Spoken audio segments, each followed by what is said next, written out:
இப்போ நம்ம இருக்கிற இடம் மெயின் ஸ்டேட்ல போர்ட்லாண்ட் அப்படிங்கிற ஒரு சிட்டில. போர்ட்லாண்டை கல்ச்சுரல் கேபிட்டல் ஆஃப் மெயின் அப்படின்னு சொல்லுவாங்க. இப்போ நீங்க பார்க்கறது போர்ட்லாண்ட் ஹெட்லைட். இது ரொம்ப ஃபேமஸான லைட் ஹவுஸ்.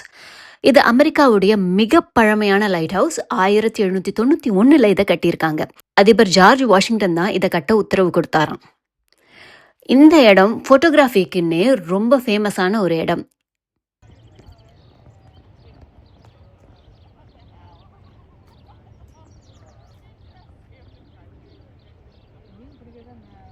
இந்த கட்டடத்தோட பேரு ஃபோர்ட் கார்ஜியஸ் அப்படிங்கிறது.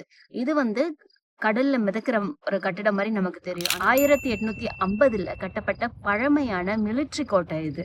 அமெரிக்க சிவில் போரின் போது இதை ஒரு பாதுகாப்புக்காக கட்டியிருக்காங்க. ஆனா இதை யூஸ் பண்ணதே இல்லையா. இப்போ இதை மக்கள் போய் பார்க்கறதுக்காக ஓபன் பண்ணி வச்சிருக்காங்க. இதை ஏதாவது ஒரு போட்ல மட்டும்தான் போய் பார்க்க முடியும். இதனுடைய ஸ்பெஷாலிட்டி என்னன்னு பார்த்தோம்னா இதை நம்ம போட்ல தான் போய் பார்க்க முடியும்.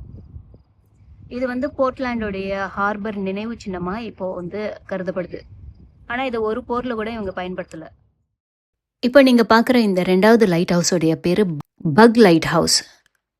ஏன் இதுக்கு பக் லைட் ஹவுஸ்ன்னு பேர் வந்தது அப்படின்னா, இது ரொம்ப குட்டியா இருக்கிறதுனால இதுக்கு பேரு பக் அப்படின்னு வச்சிருக்காங்க. அதனால இந்த லைட் ஹவுஸ்க்கு பேரு பக் லைட் ஹவுஸா. இது ஃபர்ஸ்ட் 1855 மரத்தினால கட்டியிருக்காங்க. அதுக்கப்புறம் அயன் பிளேட் மற்றும் பிரிக் லைனிங் கொண்டு 1875 புதுப்பிக்கப்பட்டிருக்கு.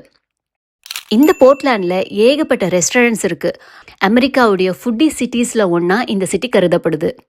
போர்ட்லாண்ட்ல மாசத்துக்கு ஒரு தடவை ஃபர்ஸ்ட் ஃப்ரைடே ஆர்ட் வாக் அப்படிங்கிற ஒரு ஃபங்க்ஷன் நடக்குமா. அன்னைக்கு என்ன பண்ணுவாங்க அப்படின்னா ஆர்ட் கேலரி நடக்குமா. இப்போ ஸ்ட்ரீட் அண்ட் ரோடு ஃபுல்லாவே நிறைய இசைக்கலைஞர்கள், நிறைய கைவினை பொருட்கள் அப்படின்ட்டு நிறைய வச்சு கேலரி நடக்குமா.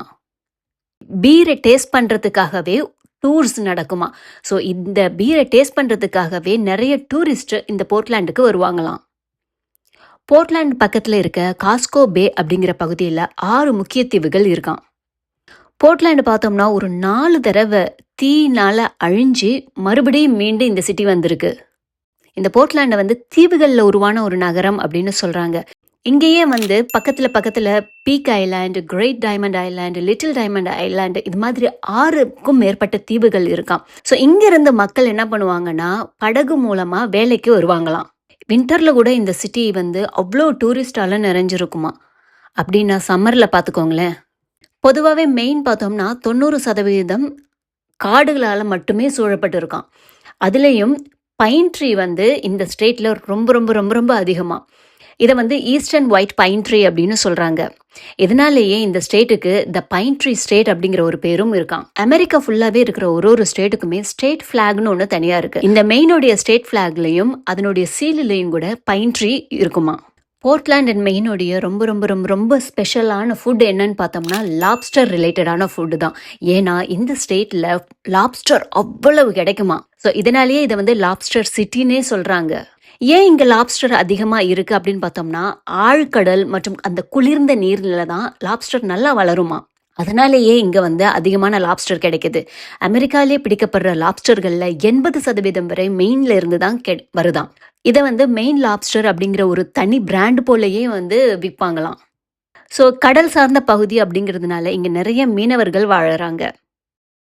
கடைசியாக நீங்கள் பார்க்குறது போர்ட்லாண்டில் நாங்கள் ஏர்பிஎன்பியில் எடுத்த வீடு.